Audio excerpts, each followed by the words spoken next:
going good. Yeah, it's we're doing it in Austin, Texas, and the idea is to kind of get away from home and put ourselves in a new situation and allow new things to happen. And we've only been doing it for about 10 days now, but I think it's going well. It's great. It's hard to know because it's such early days. It's hard to know what it's going to sound like and what the influences are. We listen to a lot of American radio. American radio is amazing. You can kind of choose whatever you want to listen to. Yeah. In our car, we've got it set up so we've got 50s on 5, 60s on 6, 70s on 7, and it feels like it's kind of like Austin as well as a place is a real melting pot of everything that's, I think, inspired us to come to America.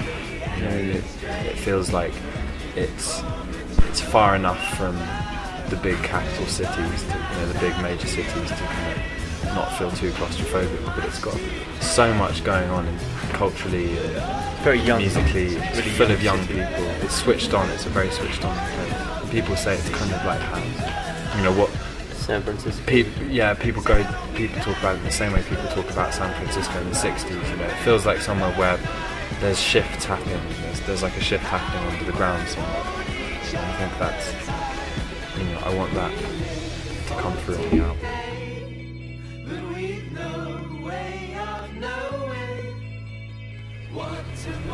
Just kind of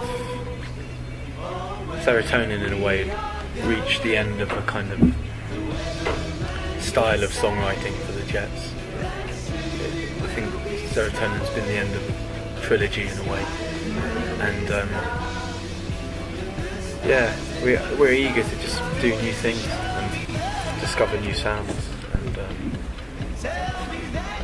And I really like the idea of bands in the 60s and 70s. They used to release an album every year, or if you're the Beatles, you release 2 albums every year. And I think it's a shame more bands don't do that. And I think something we've learnt to do is write wherever we are. There was once upon a time where we needed all these conditions to write. Like we all needed to be in the same room with each other, and we needed space and we needed time and all this stuff. Whereas I think now we're much better at just getting on with stuff. And writing on tour has become quite a normal experience for us. And so this album kind of it started writing itself very quickly. And some of the songs we're working on now are actually written during the sessions for Serotonin. Not to say that they're leftover bits, but it's actually been. It's just we wanted to get on with it very quickly. Yeah, we're thinking of calling this album Leftovers. Actually. Yeah.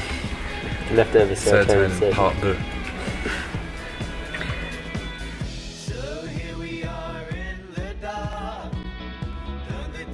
I think when he's not there, there's definitely, you do feel like something's missing. There's a sort of presence that he brings. He doesn't always say a lot. Sometimes it's sort of what he doesn't say. Yeah, he doesn't really say. No, I think Henry is he's a kind of guiding figure, but that doesn't really work on the road in a way, because when you're on the road, you kind of want to be misguided. Yeah. And that's what touring's about.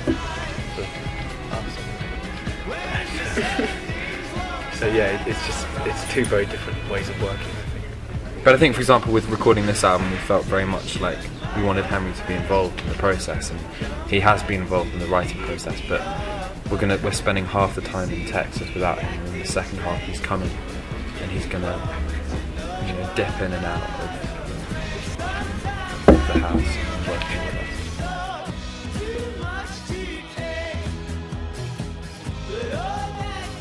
We're gonna hold the new songs back. I think it's very early days, and I kind of feel like the first time we play the album should be playing it from start to finish in full somewhere.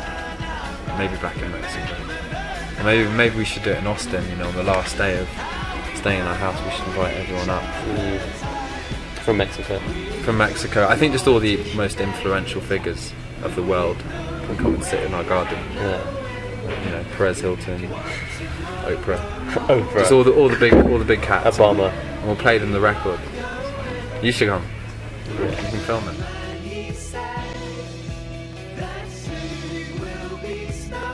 Vividly. Yeah. Vividly. I remember we landed in the airport, just easily went through customs, there was no problem. And then you pushed that kind of button thing and it went red. And then you kept on having to push it again and it kept on going red, like you were kind of... Because he's got this OCD thing where he has to, if he presses something, he has to press it over and over again. But also he gets stopped wherever he goes, Yeah. so no matter what airport he's in or which country, they always pull him aside. I think I've got a bad look. But today it was you. So that was me. Yeah, I got a green button. But yeah, the first time we came here it was great. We went and we did this MX Beat Festival. And we went round to like Guadalajara and Monterey and Tulum, Cancun. Yeah.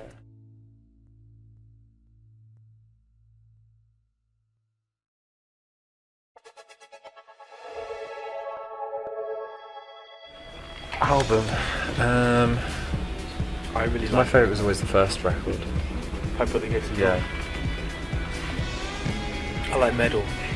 It's one which has got echoes on it, and One of These Days. And Actually- Seamless. I actually like Momentary Lapse of Reason, which is that's a shocker. record from their dark 80s past. Yeah. I think it was the first record they did without Roger Waters, and all the other guys obviously had to channel their inner Roger Waters, and it's kind of like a concept record about, I don't know what it's about, kind of having a medley crisis, but it's got some deep cuts on it.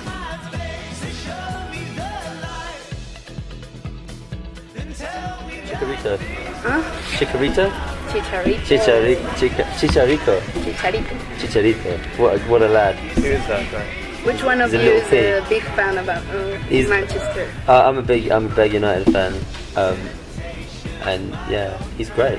He's great. Great little signing, that guy. Great Is he a little talent. Mexican player? Yeah, he's Yeah. the first Mexican Sorry. player that's been signed by Manchester United. And he's like, what is he, like 20 years old? And he's scored like so many goals. He's probably gonna finish with 25 goals this season, which is like massive. It's 25-year-old kid to get signed for nothing.